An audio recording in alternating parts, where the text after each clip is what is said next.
wake-up call not only for the entertainment industry, but for every industry to really look at that and say, we are not being paid fairly. Hollywood is on edge after the deadline for an actors union deal expires. What is on the line for the industry and for California? If this happens, there will be no promotion. There will be no actors doing junkets or carpets or anything. Everything in Hollywood will come to a halt. Comic-Con is about a week away, and we're going to let you know how the writers as well as the actor strike expected to impact our yearly event.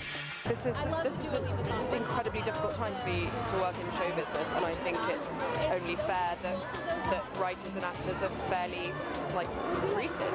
The Barbie movie actors support a possible strike. What they and others on Twitter say. Another hot day across San Diego County with an excessive heat warning in play. We'll talk about if we have any relief in sight. It is Thursday, July 13th. You're up with CBS 8. Hollywood could come to a grinding halt this morning. The deadline between the studios and the actors union just expired. Thanks for being here at 6 a.m. everyone. I'm Eric Connert. And I'm Anna Laurel in for Netta. That's right, that deadline actually expired just 1 minute before midnight. That means now 160,000 actors, media professionals, all of them, they are expected to join the writers on this picket line. This is impacting a lot of folks here. The deadline, again, ended just before midnight, impacting a lot of people. This could impact a lot of the shows that we watch. But first this morning, SAG-AFTRA's National Board getting ready to vote on whether or not to strike. The strike expected to happen very soon. This would be the first time actors and writers walked the picket line together since 1960. That's when former U.S. President Ronald Reagan was the president of SAG. Get that? That's incredible, right? Wow. Well, the main issue at the heart of the deal, of course, the money. Yeah, they're fighting for things like pensions, health care contributions, and additional payments when the shows they appear in air on streaming services. They also want regulations with how studios use artificial intelligence in their productions. This is a wake-up call not only for the entertainment industry, but for every industry to really look at that and say, we are not being paid fairly. We are not being paid a fair share of the pie for what we are contributing to these industries. It used to be where you would have a contract with a studio and you were contracted a certain amount of money for a certain amount of work. Now it's very freelance. It's very work for hire. We're basically independent contractors. The federal government is involved in the mediations now. If actors do go on strike, it would shut down the remaining productions still operating. Some are concerned a shutdown could last the entire summer, possibly even through the year. And we're just 7 days away till the start of Comic-Con. This is going to have an impact on this, too. That's right. CBS 8's Chris Grow is downtown to explain how this is expected to even impact Comic-Con next week, Chris. Yeah, I mean, there's going to be a large chunk of what we've come to know to be expected here at Comic-Con going to be missing, right? I mean, we all remember the iconic moments at Hall H. I mean, you've got the Marvel's Avengers movie franchise getting previewed and so forth, introducing new characters, trying to bring back fan favorites and so forth. But remember, all of those movies that we see and we relate to so much from Comic-Con are all adaptations of comics. And so the theme that we've been hearing when we've been speaking, those who are close to the comic book industry, is that essentially they believe that this is going to resemble a little bit more of what Comic-Con used to be, and potentially in a good way. Now, of course, time will tell exactly what the reviews will be for this Comic-Con, but yes, Hall H, a lot of those movie previews, things like that, not going to be happening, but the exhibit hall, the cosplay, all of that still going to be in effect. Usually on the Sunday, when the halls close on top, that's when we see the flood of people coming down, and that might be like our normal, Comic-Con week. But it was a really fun con before they were there, so I think it'll be fun still without it. It'll just be a different experience for a lot of people, maybe not what they're expecting. And of course, we know that Comic-Con can be enjoyed whether or not you have a badge, and so we are going to continue covering every aspect of Comic-Con, how to have fun, the traffic, look, everything. We stay on top of it, so of course stick with CBS 8 for continued coverage as we move into next week. Eric and Anna. Yeah, absolutely. No, I'm very much in support of all the unions, and I'm a part of SAG, so I would absolutely stand by that. Absolutely. I think it's important to all of us to stand in solidarity with our union. I think it's important. Our union is the entity that fights for our rights and fights for the onset rights for everybody. We live in a rapidly changing landscape, and it's important to show that solidarity. And if and when we do strike, I mean, obviously we hope not. We hope that everyone's able to come to a wonderful understanding. But if and when we do, they'll have my full support. And that is what cast members of Barbie said during last night's Barbie European premiere. Now, people online are weighing in. Kalila says, understanding that everyone's circumstances are different, I know the strike is more challenging for some than others, but as an actor and writer, I truly believe the time is now. Our livelihoods and longevity as creatives depend on it. We are ready. And Benjamin writing here, to our incredible siblings from SAG-AFTRA, we are so proud to stand with you. This isn't unprecedented. In 1960, we secured residuals for working artists. Let's do it again because we deserve better. We deserve a career without fear.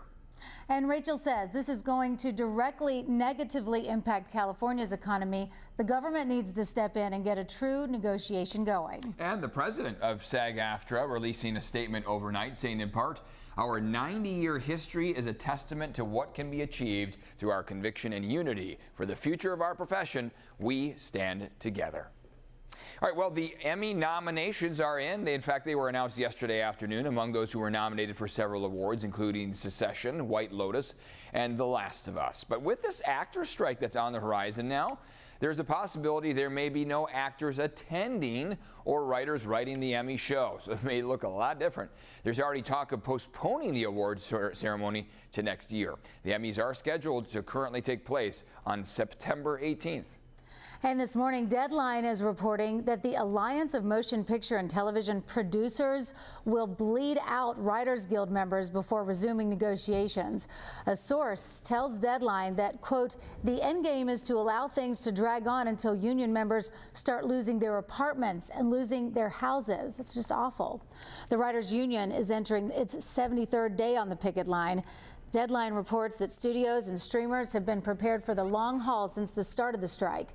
The writer's strike has shut down many productions already, including late-night shows. Writers are demanding better pay and working conditions. For the latest developments on this strike, you can download the CBS 8 app. You can also follow us on social media or go to CBS8.com. All right, another story we're following this morning here in San Diego. Firefighters working on a brush fire burning at MCAS Miramar. They're calling it the Sycamore Fire. It's burned about 12 acres. This is video from yesterday when CAL FIRE was battling the flames by air and, of course, on the ground.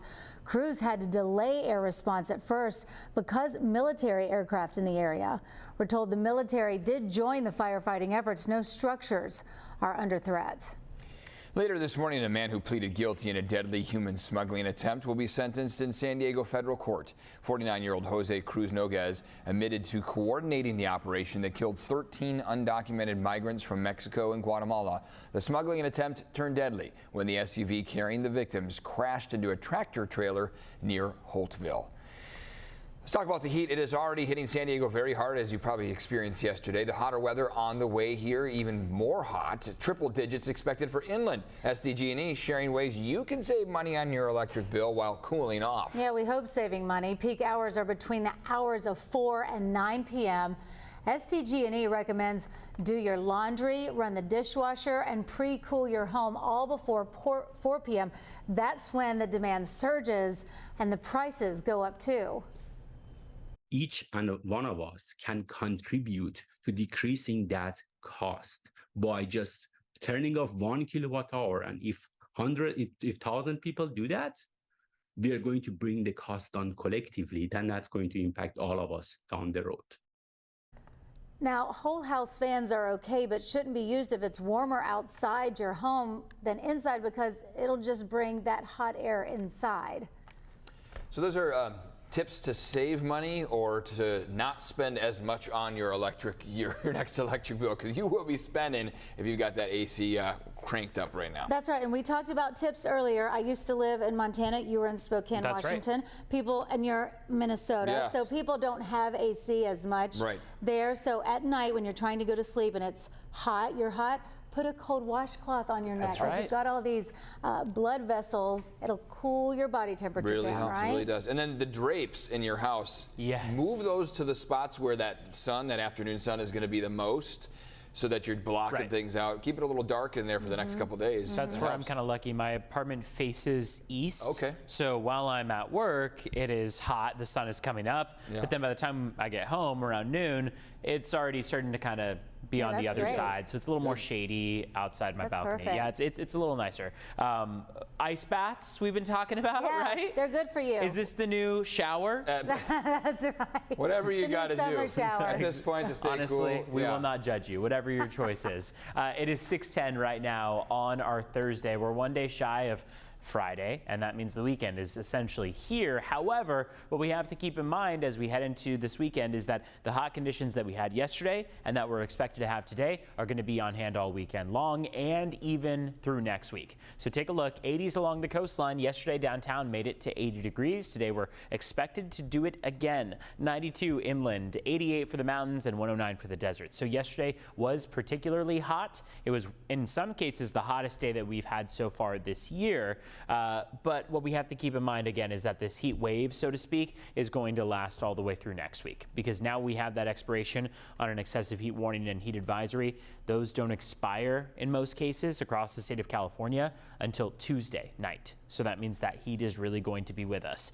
Current temperatures walking out the door, you didn't get much relief overnight. 71 for El Cajon right now, 70 for Jamul, 64 for Poway, 65 for Encinitas. I mean, it's cooler than our afternoon highs, but it's still not much cooler. And still across the county, we are warmer right now compared to 24 hours ago. 2 degrees warmer for most of the coastline, 1 degree warmer in San Diego, 3 degrees warmer in Jamul right now compared to this time yesterday. Nonetheless, a gorgeous start to the morning. How about this? We have seen our Mount Soledad camera showing off with only a few clouds out there. A little bit of patchy fog is possible. Going to break apart over the next hour, I'd say, and we're going to be off toward a blue, sunny sky remainder of the day. 6:12 on the clock. Let's take a look at your border wait times as you're heading across the border. Right now, the border wait time at the San Ysidro Port of Entry is, let's see, let's find out what it is. 115 minutes. Otay Mesa Port of Entry, 30 minutes is what it's going to take you. You can head to cbs8.com/traffic for the latest on our highway conditions here across our county. Back to you. All right, Evan, thank you. Coming up, Americans across the country are experiencing severe weather, including extreme heat and flooding. Plus, experts say wildfire smoke can impact more than your lungs, how poor air quality can impact your eyes, and the astounding number that shows most Americans do not vote.